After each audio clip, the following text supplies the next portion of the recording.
Genesis 9. And God blessed Noah and his sons, and said to them, Be fruitful and multiply and fill the earth. The fear of you and the dread of you shall be upon every beast of the earth, and upon every bird of the heavens, upon everything that creeps on the ground, and all the fish of the sea. Into your hand they are delivered. Every moving thing that lives shall be food for you. And as I gave you the green plants, I give you everything. But you shall not eat flesh with its life, that is, its blood. And for your lifeblood I will require a reckoning. From every beast I will require it, and from man. From his fellow man I will require a reckoning for the life of man. Whoever sheds the blood of man, by man shall his blood be shed. For God made man in his own image. And you, be fruitful and multiply. Teem on the earth and multiply in it. Then God said to Noah and to his sons with him, Behold, I establish my covenant with you and your offspring after you, and with every living creature that is with you, the birds, the livestock, and every beast of the earth with you. As many as came out of the ark, it is for every beast of the earth. I establish my covenant with you, that never again shall all flesh be cut off by the waters of the flood, and never again shall there be a flood to destroy the earth. And God said, This is the sign of the covenant that I make between me and you and every living creature that is with you, for all future generations. I have set my bow in the cloud, and it shall be a sign of the covenant between me and the earth. When I bring clouds over the earth and the bow is seen in the clouds, I will remember my covenant that is between me and you and every living creature of all flesh. And the waters shall never again become a flood to destroy all flesh. When the bow is in the clouds, I will see it and remember the everlasting covenant between God and every living creature of all flesh that is on the earth. God said to Noah, This is the sign of the covenant that I have established between me and all flesh that is on the earth. The sons of Noah who went forth from the ark were Shem, Ham, and Japheth. Ham was the father of Canaan. These three were the sons of Noah, and from these the people of the whole earth were dispersed. Noah began to be a man of the soil, and he planted a vineyard. He drank of the wine, and became drunk, and lay uncovered in his tent. And Ham, the father of Canaan, saw the nakedness of his father, and told his two brothers outside. Then Shem and Japheth took a garment, laid it on both their shoulders, and walked backward, and covered the nakedness of their father. Their faces were turned backward, and they did not see their father's nakedness. When Noah awoke from his wine, and knew what his youngest son had done to him, he said, Cursed be Canaan, a servant of servants shall he be to his brothers. He also said, Blessed be the Lord, the God of Shem, and let Canaan be his servant. May God enlarge Japheth, and let him dwell in the tents of Shem, and let Canaan be his servant. After the flood, Noah lived 350 years. All the days of Noah were 950 years, and he died.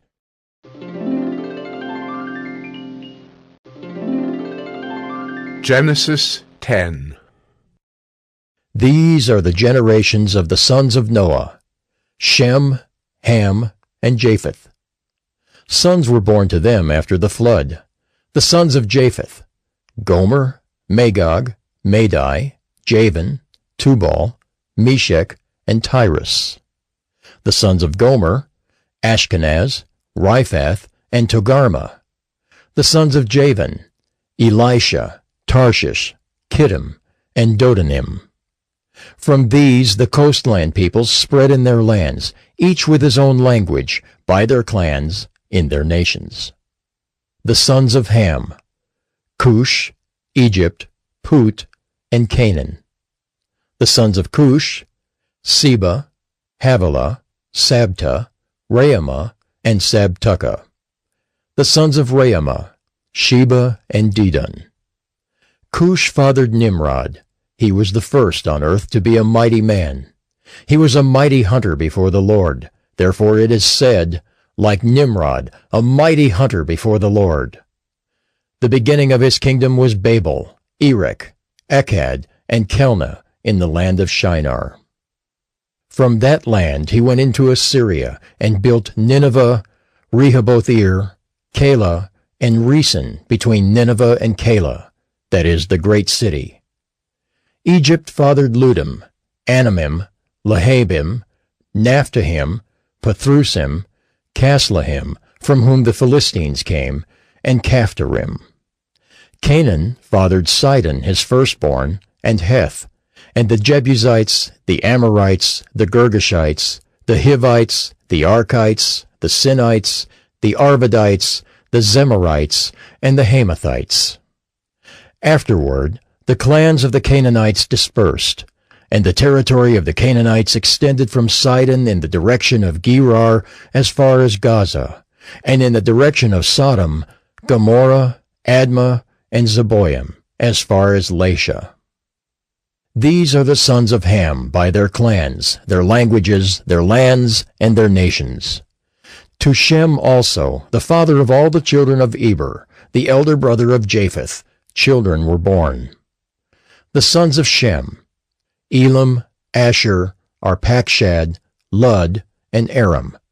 The sons of Aram, Uz, Hul, Gether, and Mash. Arpachshad fathered Shelah, and Shelah fathered Eber. To Eber were born 2 sons. The name of the one was Peleg, for in his days the earth was divided, and his brother's name was Joktan. Joktan fathered Almodad, Sheleph, Hazarmaveth, Jerah, Hadoram, Uzal, Diklah, Obal, Abimael, Sheba, Ophir, Havilah, and Jobab. All these were the sons of Joktan. The territory in which they live extended from Mesha in the direction of Sephar to the hill country of the east. These are the sons of Shem by their clans, their languages, their lands, and their nations. These are the clans of the sons of Noah, according to their genealogies, in their nations. And from these the nations spread abroad on the earth after the flood.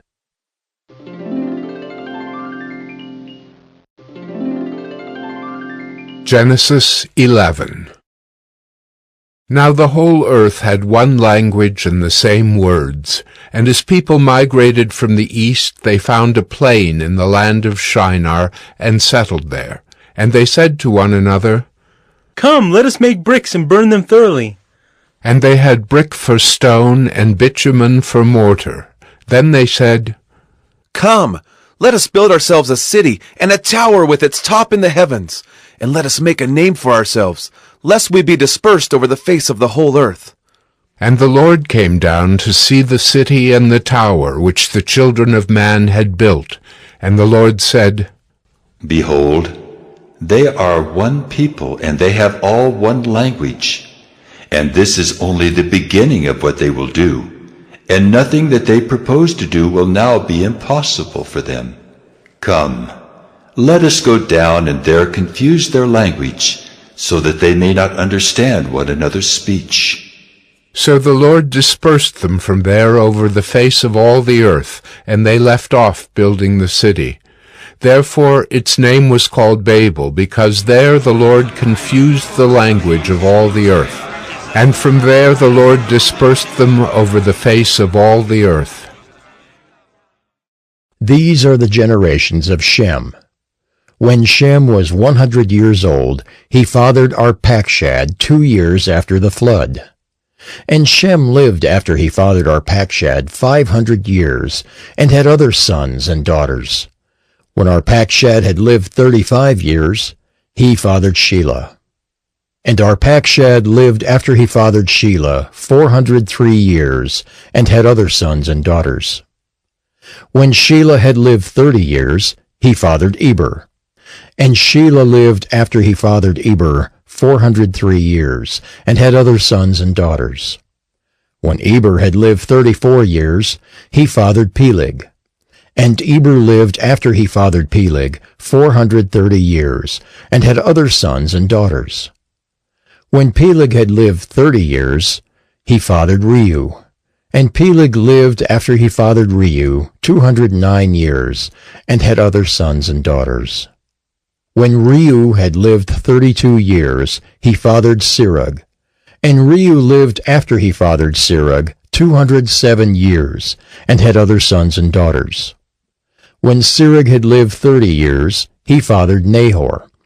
And Serug lived after he fathered Nahor 200 years, and had other sons and daughters. When Nahor had lived 29 years, he fathered Terah.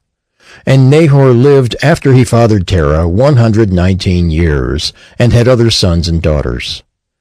When Terah had lived 70 years, he fathered Abram, Nahor, and Haran. Now these are the generations of Terah. Terah fathered Abram, Nahor, and Haran.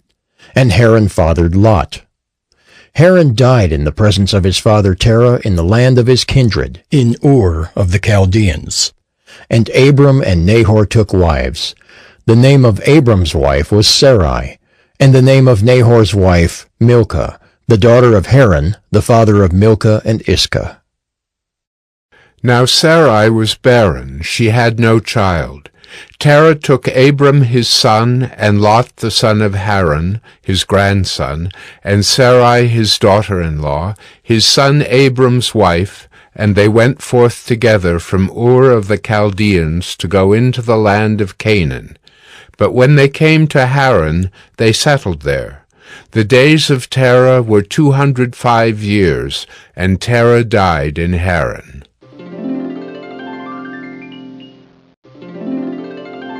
Genesis 12. Now the Lord said to Abram, Go from your country and your kindred and your father's house to the land that I will show you. And I will make of you a great nation, and I will bless you and make your name great, so that you will be a blessing. I will bless those who bless you, and him who dishonors you I will curse. And in you all the families of the earth shall be blessed. So Abram went as the Lord had told him, and Lot went with him. Abram was 75 years old when he departed from Haran. And Abram took Sarai his wife, and Lot his brother's son, and all their possessions that they had gathered, and the people that they had acquired in Haran, and they set out to go to the land of Canaan. When they came to the land of Canaan, Abram passed through the land to the place at Shechem, to the oak of Moreh. At that time the Canaanites were in the land. Then the Lord appeared to Abram and said, To your offspring I will give this land. So he built there an altar to the Lord, who had appeared to him. From there he moved to the hill country on the east of Bethel, and pitched his tent, with Bethel on the west, and Ai on the east. And there he built an altar to the Lord, and called upon the name of the Lord. And Abram journeyed on, still going toward the Negeb. Now there was a famine in the land, so Abram went down to Egypt to sojourn there, for the famine was severe in the land. When he was about to enter Egypt, he said to Sarai his wife, I know that you are a woman beautiful in appearance, and when the Egyptians see you, they will say, This is his wife. Then they will kill me, but they will let you live. Say you are my sister, that it may go well with me because of you, and that my life may be spared for your sake. When Abram entered Egypt, the Egyptians saw that the woman was very beautiful. And when the princes of Pharaoh saw her, they praised her to Pharaoh. And the woman was taken into Pharaoh's house. And for her sake he dealt well with Abram.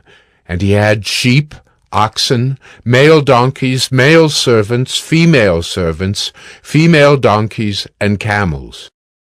But the Lord afflicted Pharaoh and his house with great plagues because of Sarai, Abram's wife. So Pharaoh called Abram and said, "What is this you have done to me? Why did you not tell me that she was your wife? Why did you say, 'She is my sister,' so that I took her for my wife? Now then, here is your wife. Take her and go." And Pharaoh gave men orders concerning him, and they sent him away with his wife and all that he had.